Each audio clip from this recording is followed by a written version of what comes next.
তখন মনে করি সৃষ্টিকর্তা আমাকে নিজ হাতে জীবিত রেখেছে। আমার দায়িত্ব কথা বলা তাদের জন্য যারা জীবিত বের হতে পারেন না। আমি যখন সুমন ভাইয়ের আর্তনাদ ছড়িয়েছি, বাবা তুমি আমার সুমনকে দেখছো? তখন বলি না, আসুক যত বিপদ, আসুক যত হুমকি, যেমন এই দেশ থেকে এই দেশের মানুষের অধিকার আদায় করে থাকবো এই দেশে ইনশাআল্লাহ। বাবা আমার সুমনরে দেখছেন? আমার সুমনরে দেখছেন? আমার সুমনটা এনে দিবেন নি বাবা? আপনারা আমার সুমনটা এনে দিবেন নি আব্বা?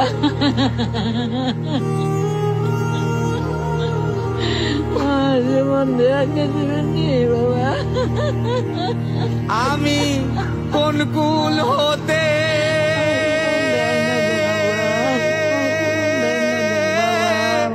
কোন কুলে যাব, কাহারে আমার বাবা কেন দেন?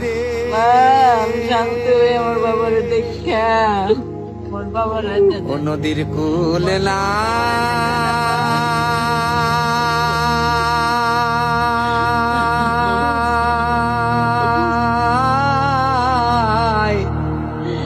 কিনার নাই রে।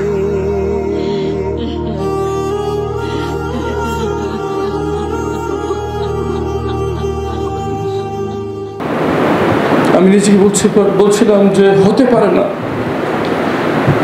আমার সাথে এই কাজ করা হচ্ছে, হতে পারে না আমার দেশের সরকার আমার তার দেশের একজন নাগরিকের সাথে এই কাজ করছে। আমি বলছিলাম হতে পারে না আমার দেশের সেনা, আমার দেশের দেশপ্রেমিক সেনা সদস্যরা যাদেরকে তারা রক্ষা করার জন্য শপথ করেছে তাদের সাথে এই কাজ করছে। আমি নিজেকে সান্ত্বনা দিচ্ছিলাম, হয়তো এই অবস্থা 24 ঘন্টার বেশি থাকবে না, কারণ সংবিধানের বিধান 24 ঘন্টার বেশি কাউকে বন্দি রাখা যায় না, আদালতে হাজির করতে হয়। কিন্তু আমি দেখলাম 24 ঘন্টা পেরিয়ে দিন হলো, দিন পেরিয়ে সপ্তাহ হলো, সপ্তাহ পেরিয়ে মাস, মাস পর 3 মাস, বছর, বছরের পর বছর, কিন্তু অন্ধকার ঘর থেকে আমি বেরোচ্ছে। আমি জানতেও পারিনি আমার শ্রদ্ধেয় পিতা যার জন্য আমি আদালতে সংগ্রাম করছিলাম তার কি হলো। যখন খাবার দিতে আসতো তখন আমি আকুতি মিনতি করতাম, সন্তান হিসেবে এতটুকু জানার অধিকার আমার নাই যে পিতার জন্য আমি সংগ্রাম করছিলাম, যার অন্যায়ের ব্যাপারে আমি কথা বলছিলাম, যার জন্য আমি একজন আজকে টার্গেটেড হয়ে গিয়েছি। মেনে নিলাম আমাকে এখান থেকে ছাড়বেন না, মেনে নিলাম আমাকে পরিবারের সাথে আমার যোগাযোগ করতে দিবেন না, কিন্তু সন্তান হিসেবে এতটুকু জানার অধিকার কি আমার নাই যে আমার পিতা কি বেঁচে আছেন না মারা গেছে? সম্মানিত উপস্থিতি, আজকে আপনারা সবাই এসছেন আমার বইয়ের উন্মোচনের জন্য। আমি নিজেকে সে অন্ধকার ঘরে বলতাম, যদি আল্লাহ আমাকে জীবিত বের করেন তাহলে পরিবার নিয়ে চলে যাবার কোনোদিন পিছনের দিকে তাকাবো না। আমি সেই নির্বোধ যে দেশের বাইরে পড়াশোনা করে দেশের বাইরে থাকার সুযোগ থাকা সত্ত্বেও দেশে এসেছি মনে করেছি যে মানুষের ভাগ্য পরিবর্তন করতে পারবে। আমি সেই নির্বোধ যে আস্থা রেখেছিলাম বাংলাদেশের বিচার ব্যবস্থার উপর। আমি সেই নির্বোধ যে বিশ্বাস করতাম আমাদের এই সংবিধান আমাদের অধিকার দেওয়ার জন্য যথেষ্ট। আমি নিজেকে বলেছিলাম যদি বের হয়ে যায়, যদি আল্লাহ বের করেন তাহলে আর কোনোদিন পিছন ফিরে তাকাবো না। স্ত্রীর সন্তান মাকে নিয়ে চলে যাবো এই দেশ থেকে, যে আমার সাথে মানুষ তো দূরে থাক, পশুর অধিকারটুকু আমাকে দিচ্ছে না। একটি পশু পাখি জন্তু জানোয়ারকে যদি আলো বাতাস ভিন ঘরে মাসের পর মাস রাখা হয় সে বাঁচবে না, একটা মানুষকে সে কীভাবে রাখে হবে? যেদিন আমাকে তারা বের করছিল আমি ধরে নিয়েছি এটাই শেষ। আমার কাছে খুশি লাগছিল এই যন্ত্রণা শেষ হবে, আর থাকতে হবে এই অন্ধকার ঘরে, আর থাকতে না হবে না এই জীবন্ত কবরের ভিতরে। শেষ হয়ে আমি চলে যাবো সৃষ্টিকর্তার কাছে। সে প্রিয় মানুষদের যাদেরকে আমি ভালোবাসতাম, দুনিয়াতে তাদের দেখা পেলাম না। আল্লাহ তুমি কালকে আমাদের ময়দানে জান্নাতে তুমি আমাদেরকে আবার একত্রিত করো। এই দোয়া করতে করতে সূরা ইয়াসিন পড়তে পড়তে আমি বেরোচ্ছি এবং অপেক্ষায় ছিলাম এখনই একটি গুলির আওয়াজ শুনবো, সব শেষ হয়ে যাবে। কিন্তু সব শেষ হলো না। পরে জানতে পারলাম কিছু নিরাপদ বাচ্চা ছেলেমেয়ের শাহাদাতের বিনিময়ে আল্লাহ ফ্যাসিবাদকে বিতাড়িত করেছেন, আমাকে ফিরিয়ে দিয়েছেন আমার পরিবারের কাছে। আমি তখন সেই মুহূর্তে অটল ছিলাম যে আমি থাকবো না, দেশে চলে যাব, দরকার নাই। যেখানে অধিকার নাই, যেখানে আইন নাই, যেখানে আদালত নাই, যেখানে সংবিধান নাই, থাকবো না সেই দেশে। কিন্তু যখন সুমন ভাইয়ের মেয়ের দিকে তাকাই, যখন তার হাহাকার শুনি, যখন সে প্রশ্ন করে এখন আমার বাবা কোথায়, তখন মনে করি সৃষ্টিকর্তা আমাকে নিজ হাতে জীবিত রেখেছে। আমার দায়িত্ব কথা বলা তাদের জন্য যারা জীবিত বের হতে পারেন না। আমি যখন সুমন ভাইয়ের আর্তনাদ ছড়িয়েছি, বাবা তুমি আমার সুমনকে দেখছো, তখন বলি না, আসুন যত বিপদ, আসুন যত হুমকি, যেমন এই দেশ থেকে এই দেশের মানুষের অধিকার আদায় করে থাকবো এই দেশে ইনশাআল্লাহ। যে কদিন জীবিত আছি এই মানুষের অধিকার আদায় সংগ্রামে নিয়োজিত থাকবো ইনশাআল্লাহ। এই দেশের মানুষ রক্ত দিয়ে আমাদেরকে দ্বিতীয় জীবন দিয়েছেন। যে কদিন বেঁচে আছি, যে কদিন আল্লাহ হাত থেকেছেন, যেদিন কদিন কথা বলার সাহস আছে, কথা বলে যাব। আমার সঙ্গে উপদেষ্টা আমার বোন সঞ্জিদা, তাদের সংস্থা মায়ের ডাক, যখন আমি ছিলাম না তখন আমার পরিবার জানতো না কী করবে, তখন এই মায়ের ডাক ছিল আশাস্থল, যেখানে সব ভিক্টিমরা একসঙ্গে কথা বলতো, একসঙ্গে দাঁড়িয়ে সাহস পেত। আমাদের আর কেউ নেই, পরিবারগুলো আমাদের সাথে আছে।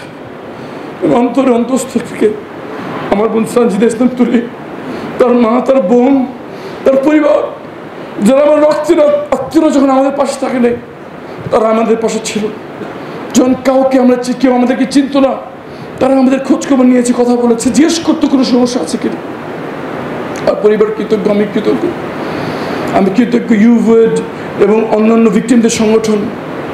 এই বিপ্লব পরবর্তী সময় আমরা মনে করেছিলাম আমাদের আর কিছু দুশ্চিন্তা থাকবে না, কিন্তু এখনো অনেক গুম ভিক্টিম যারা বেরিয়ে এসছেন জীবন নিয়ে, স্বাভাবিক জীবনে ফিরতে পারছেন না, পড়াশোনায় ভালো চাকরি হচ্ছে না, ব্যবসা করতে পারছেন না, একটা ভালো বাসা ভাড়াও দিতে পারছেন না। কেমন করে সম্ভব? এই বিপ্লবের পরও স্বাধীন বাংলাদেশে এই মানবতার জীবনযাপন।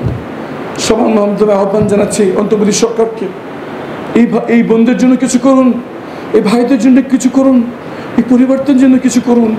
এই কয়েকটা গতিকরী পরিবার এই মানব ইতিহাসের বর্বরতম হিংস্রতার শিকার, তাদেরকে এভাবে অসহায় ছেড়ে দেবেন না। আমি অন্তত এখানে দাঁড়িয়ে আছি, কথা বলতে পারছি, একটা বই লেখার জন্য আমাকে সহযোগিতা করেছেন।